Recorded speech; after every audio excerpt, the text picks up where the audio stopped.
जय हिंद। आज के क्लास में मैं आप सभी को उत्तल दर्पण में सिद्ध करके बताऊंगा कि F बराबर r/2 कैसे होता है। इससे पिछले क्लास में मैं आप सभी को अवतल दर्पण में सिद्ध करके दिखाए थे कि F बराबर r/2 कैसे होते हैं। जैसा कि आपको पता है कि F बराबर r/2 होता है, यानी कि फोकस दूरी गोलीय दर्पण में फोकस दूरी वक्रता त्रिज्या की क्या होती है, आधी होती है।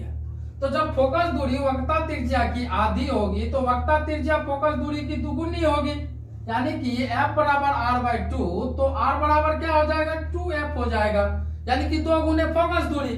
ठीक है, अब हम देखिए इसको सिद्ध कर रहे हैं। ठीक है, तो ये एक उत्तल दर्पण है जिसका हम नाम दे दिए हैं कि M और M डैश क्या है, एक उत्तल दर्पण है।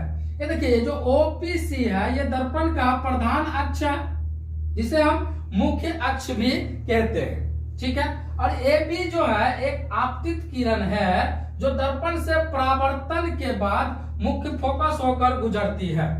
ठीक है, और ये क्या है, OPC के समांतर और बहुत ही क्या है, निकट है। देखिए जैसे चित्र में लिखा गया है वैसे ही, जैसे मतलब चित्र में दिखाई दे रहा है वैसे आपको लिख देना है।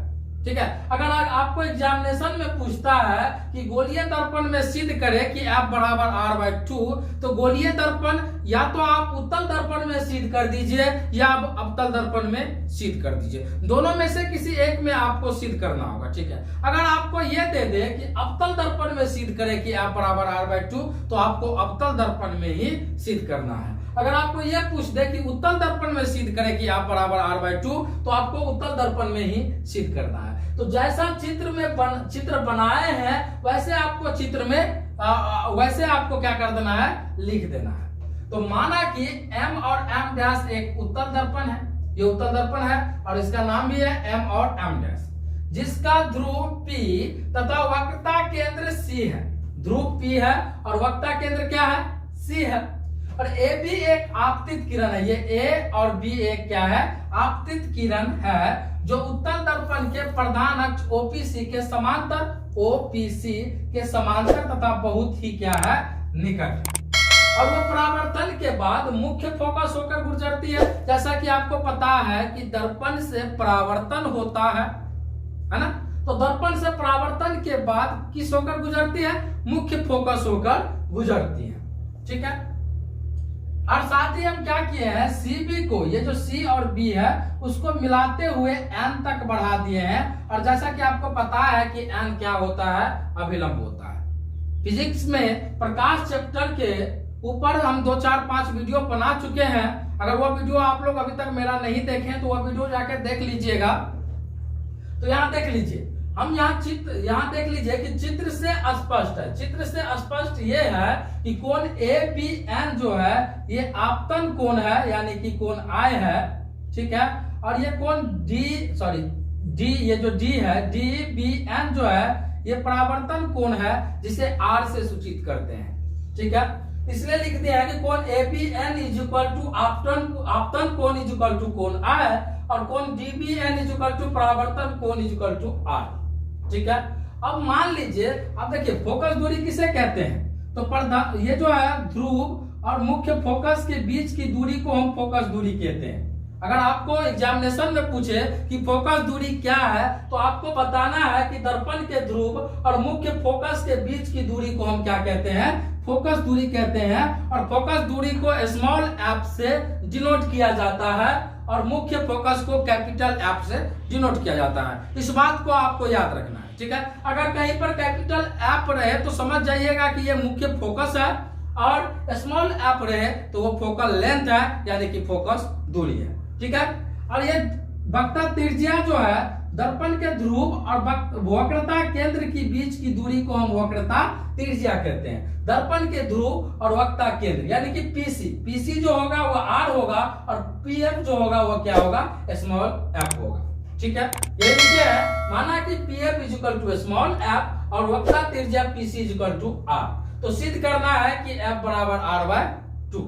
ठीक है, परावर्तन के नियम से, अब क्या लिखना आपको, परावर्तन के नियम से। परावर्तन के नियम आपको पता है कि परावर्तन के 2 नियम होते हैं। पहला नियम है कि आपतित किरण, परावर्तित किरण तथा आपतन बिंदु पर डाला गया लंब तीनों एक ही समतल में होता है। और दूसरा नियम है कि आपतन कोण परावर्तन कोण के बराबर होता है। तो यहाँ दूसरा नियम का यूज करना है कि आपतन कोण बराबर क्या होता है, परावर्तन कोण होता है। तो आपतन कोण क्या है, कोण ABN इक्वल टू परावर्तन कोण क्या है, DBN। तो ABN is equal to DBN equation क्या मान लिए हैं, फर्स्ट मान लिए हैं। ठीक है, पुनः अब आप देख लीजिए कि DBN और इक्वल टू क्या होगा, FBC।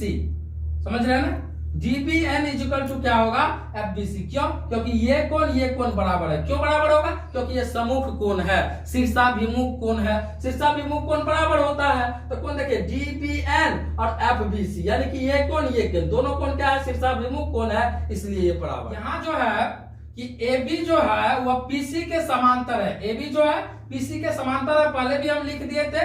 और CBN यानी कि ये देखिए CBN उससे मिलती है। जब CBN उससे मिलती है तो कोण ABN इक्वल टू होगा कोण FBC। कोण ABN इक्वल टू क्या होगा, FBC। इसे इक्वेशन क्या मान लिए हैं, 3 मान लिए। ठीक है, 1, 2 तथा 3 से 1, 2, 3 में आप देख लीजिए, जो कॉमन होगा इसको काट देना। DBN कॉमन है, काट दिए। ठीक है, ABN कॉमन है, कैंसिल हो गया। यहाँ क्या बचा आपको, कोण FBC, और यहाँ क्या बचा, कोण FCB। तो इसलिए कोण FBC इक्वल टू कोण FCB।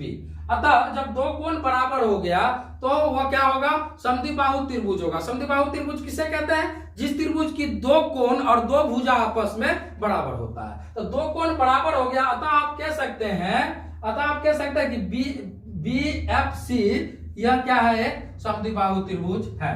तो BFC एक समद्विबाहु त्रिभुज है, तो इसलिए क्या होगा, BF बराबर FC।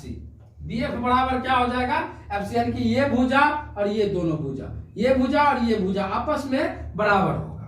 आपस में क्या हो जाएगा, बराबर होगा, क्योंकि ये समद्विबाहु त्रिभुज है। तो देखिए BF जो है, ये जो है BF, यानी कि B बिंदु, आप जानते हैं कि दर्पण का जो द्वारक होता है वो बहुत छोटा है। तो जब B बिंदु P के निकट आ जाए, देखिएगा, जब B बिंदु P के बहुत ही निकट हो, बहुत ही निकट हो, यानी कि B बिंदु P के निकट आ जाएगा, तो BF बराबर क्या हो, PF बराबर क्या हो जाएगा, FC, यानी कि PB कहला जाएगा। B जो है वो B जो P के निकट आ जाएगा तो PF बराबर क्या हो जाएगा, FC हो जाएगा। अब यहाँ देख लीजिए FC जो है, यानी कि बिंदु F जो है PC का मध्य बिंदु है।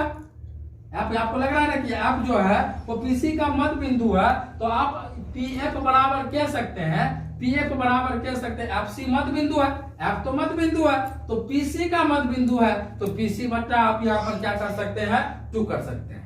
ठीक है, अब यहाँ पर देख लीजिए ये PF जो था वो क्या था, F था, और ये PC जो है वो क्या है, R है, तो F बराबर R/2। यही हमको क्या करना था, सिद्ध करना था। तो यहाँ सिद्ध हो चुका है, F बराबर R/2। तो आशा करते हैं कि आज जो भी बताए हैं क्लास में आप लोगों को समझ में आया है। फिर भी अगर कोई मन में क्वेश्चन हो तो आप हमें कमेंट करके पूछ सकते हैं, उनका जवाब देने की मैं कोशिश करूंगा। मिलते हैं नेक्स्ट वीडियो में, तब तक के लिए आप सभी से मैं विदा लेता हूं। जय हिंद, जय भारत। और जाते जाते एक बात और, अगर मेरा वीडियो पसंद आ रहा है तो वीडियो को लाइक कर दीजिए, शेयर कर दीजिए, और पहली बार चैनल पर आए हैं तो चैनल को सब्सक्राइब कर दीजिए।